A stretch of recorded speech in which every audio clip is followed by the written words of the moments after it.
ভাইয়ের জন্য সুখ আছে, আমাদের সুখ নাই।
তাহলে কি সে আবু সাইদকে যখন গুলি করা হয়েছে তখন উনি তার কথা কেন বলে নাই?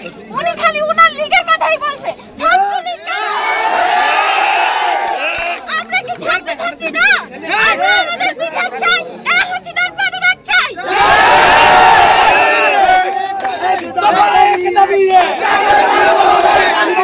মুক্ত কেন মারলো? যারা খুনি রাজনীতি করে আমরা তাদের পক্ষে থাকবো।